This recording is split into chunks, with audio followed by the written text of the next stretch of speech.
नमस्कार, मैं हूं अमन शांडिल्य। एडी न्यूज इंडिया और जनप्रतिनिधि मीडिया में आप सभी लोगों का स्वागत है। आज की परिचर्चा वर्तमान जो राजनीतिक स्थिति है भारत की। अभी 4 राज्यों का चुनाव हुआ है, जिसमें 3 राज्यों पर भाजपा का एकाधिकार हो गया है, यानी तीनों सीटें बीजेपी जीत ली हैं, अच्छे मार्जिन से जीती हैं। और वही तेलंगाना में कांग्रेस की सरकार आई है। इसको लेकर के तमाम तरह की अटकलें लगाई जा रही हैं। कोई इसको लोकसभा का सेमीफाइनल बता रहा है, तो कोई कह रहा है कि नहीं, इस चुनाव का असर लोकसभा पर नहीं पड़ेगा।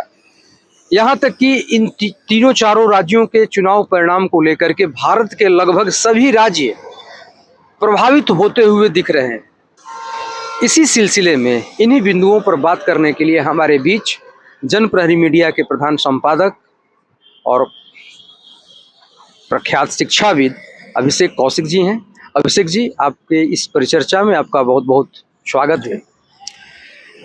मेरा पहला प्रश्न ये है कि 4 राज्यों का चुनाव परिणाम पर बिहार की राजनीति पर क्या असर पड़ने वाला है? देखिए, असर तो पड़ेगा, बिहार पर नहीं पूरे देश पर असर पड़ेगा। क्या नीतीश कुमार जी, जो कुछ समय के लिए पर्दे के पीछे चले गए थे, ऐसा लग रहा था कि उनको इग्नोर किया जा रहा है इंडिया अलायंस में, क्या उनकी अब मजबूती इंडिया अलायंस में क्या एक मजबूत नेता के तौर पर बनकर उभरेंगे या अभी भी पर्दे के पीछे ही रहेंगे? देखिए, मजबूत नेता के रूप में उभरने का वो तो प्रयास कर रहे हैं, लेकिन स्वीकार नहीं किए जा रहे हैं। क्यों? इसका वजह है कि अगर स्वीकार करने का मतलब है कि कांग्रेस पार्टी अपने नेतृत्व को, शीर्ष नेतृत्व को, राहुल जी को इग्नोर करेगा तब ना। अभी जो कहा जा रहा है कि कांग्रेस का ये चुनाव हारने का सीधा संकेत है कि जो इंडिया अलायंस के घटक दल हैं, जो क्षेत्रीय पार्टियां हैं, उनका प्रभुत्व बढ़ेगा, उनका प्रभाव बढ़ेगा। क्योंकि कई पार्टियों का स्टेटमेंट आ चुका है। आरजेडी ने कहा है कि ये इग्नोर करने का, अन्य पार्टियों को इग्नोर करने का परिणाम है। समाजवादी पार्टी की तरफ से भी कुछ आया। ममता बनर्जी भी बोली है ना कि अहंकार में कांग्रेस चली गई थी, अहंकारी हो गई थी। आम आदमी पार्टी भी कुछ न कुछ बोल दी खिलाफ में। तो मेरा ये कहना है कि अभी जो वर्तमान समय है जी, उसमें नीतीश कुमार जी की प्रासंगिकता बढ़ेगी कि नहीं? इंडीज में नहीं बढ़ेगी। जितना पहले से वो उनकी प्रासंगिकता है, जितना भूमिका पहले से है, वही भूमिका बरकरार रहने वाला है। कांग्रेस के विशेष भूमिका में वो नहीं दिखेंगे। कांग्रेस के एक नेता का बयान है कि हमारा अलायंस आरजेडी के साथ है। नीतीश कुमार को हम अपना नेता नहीं मानते। बिल्कुल, मैं खुद कह रहा हूं, अब नहीं चाह रहे हैं राहुल गांधी कि हर हालत में चाहे जो हो जाए परिणाम, राहुल गांधी अपने ही नेतृत्व को प्रमाणित साबित करने के पक्ष में है। उसी के लिए निरंतरता में वो प्रयास कर रहे हैं। क्या ये 3 राज्यों का जो चुनाव परिणाम आया, ये राहुल गांधी के नेतृत्व पर सवालिया प्रश्न नहीं खड़ा करता? नहीं, हम इसको नहीं मानते। देखिए, आप देखिए, राहुल गांधी जहां यात्रा किए वहां परिणाम अच्छा रहा है। आप तेलंगाना को देख लीजिए, वहां से राहुल जी की पद यात्राएं हुई। राजस्थान आपने ही कहा, और ऐसा मानना है कि राजस्थान के जिन जिलों से राहुल गांधी की पदयात्रा गई, वहां कांग्रेस हार गई है। ये आपको मैं सूचना दे रहा हूँ। हाँ, लेकिन ये बात सही है, लेकिन इसके बावजूद भी राहुल गांधी की जो प्रासंगिकता है वो पहले की अपेक्षा बढ़ी है। और पहले जिस तरह से वो पप्पू थे, उसके अपेक्षा में वो मैच्योर पप्पू हुए हैं। ठीक है, पप्पू हैं, लेकिन अभी पप्पू ही है ये, इस बात को हम मान रहे हैं, लेकिन थोड़ा मैच्योर हुए हैं। अब ये 2-3 जो चुनाव हुआ है, हार जाने से एकदम ऐसा नहीं कहा जा सकता है कि एकदम बिल्कुल नेतृत्व कमजोर हो गया, पीछे हो गए, लोग स्वीकार नहीं कर रहे हैं। हार और जीत के बहुत सारे फैक्टर्स होते हैं। क्या आपको ऐसा लगता है कि नरेंद्र मोदी से टकराने के लिए या उनको पछाड़ने के लिए जितनी अदम्य साहस, इच्छा शक्ति, एक मजबूत सोच की जो जरूरत होती है, वो राहुल गांधी के पास दिख नहीं रहा है? एकदम सही बात कर रहे हैं आप। नरेंद्र मोदी जैसा विराट और मजबूत सोच रखने वाला व्यक्ति के सामने उसी तरह का आपको विराट सोच वाला बनना पड़ेगा। वैसा भी नेता नहीं है। हमारे पूर्व राष्ट्रपति स्वर्गीय डॉक्टर प्रणब मुखर्जी की बेटी जी। शर्मिष्ठा मुखर्जी का एक किताब आया है, एक पुस्तक आया है। उस पुस्तक को लेकर के काफ़ी बवाल मचा हुआ है। उसमें बहुत सारी चीज़ों के खुलासा है। उसमें प्रणब मुखर्जी का स्टेटमेंट है कि नरेंद्र मोदी जनता के नब्ज को पहचानते हैं। वो एक ऐसा नेता है जो जनता क्या सोचती है वो पहले अनुमान लगा लेते हैं।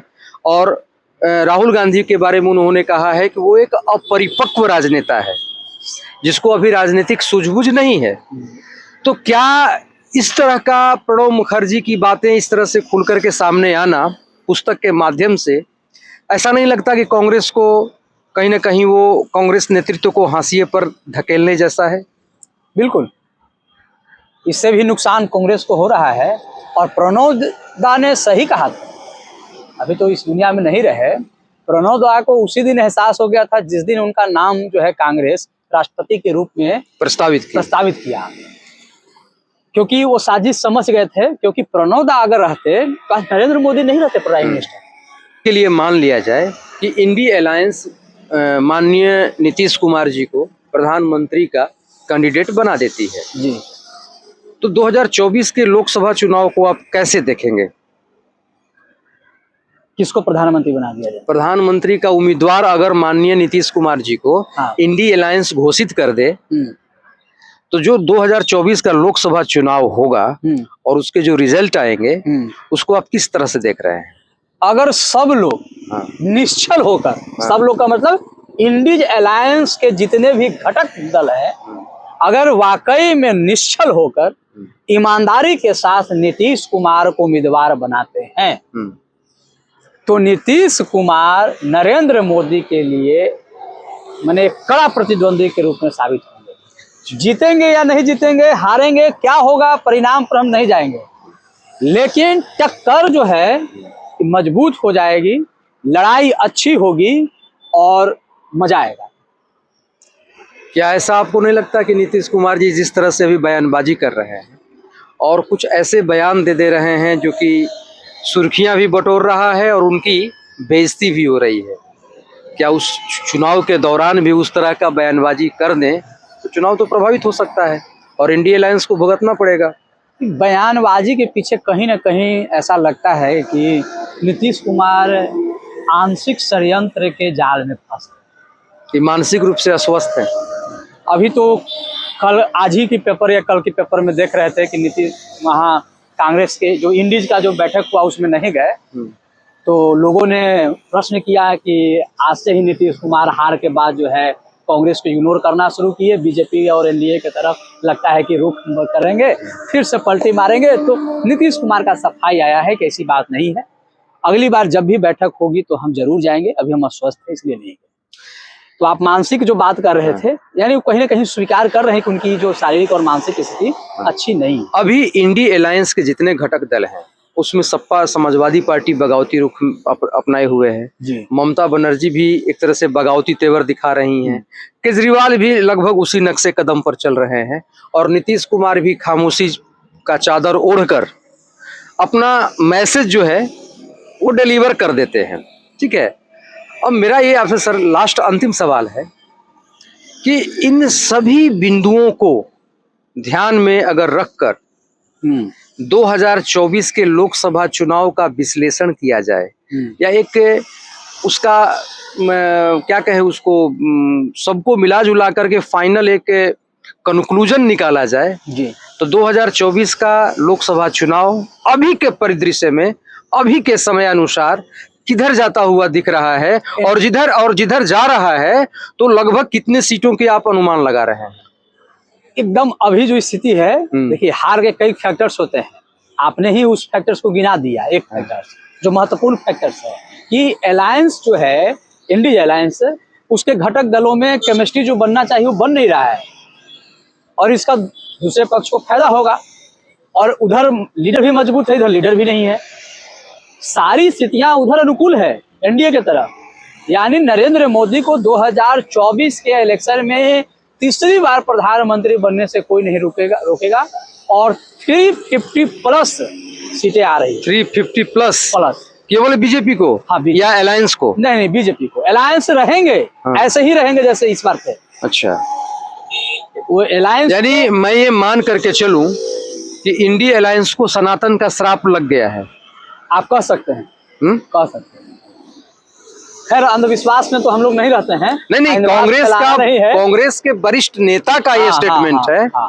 प्रमोद कृष्णन का स्टेटमेंट है जी। कि ये तीनों राज्यों का हार हाँ ये सनातन का श्राप है। जी, बिल्कुल मान सकते हैं। अभी आप सुन रहे थे कौशिक जी से, कौशिक जी को, कौशिक जी ने बड़ी साफ गोई से मेरे हर एक प्रश्न का जवाब दिया और अंत में इन्होंने कहा कि निश्चित तौर पर कांग्रेस पार्टी की जो हार हुई है 3 राज्यों में, कहीं ना कहीं से सनातन का श्राप है और 2024 का चुनाव नरेंद्र मोदी बहुत आसानी से, बिना किसी घबराहट के, बिना बेचैनी के और बिना बहुत कठिन परिश्रम किए चुनाव निकाल लेंगे और 350 से ज़्यादा सीट बीजेपी पूरे भारतवर्ष में जीतने में सफल होगी। आज के लिए इतना ही। नमस्कार, जय हिंद, वंदे मातरम।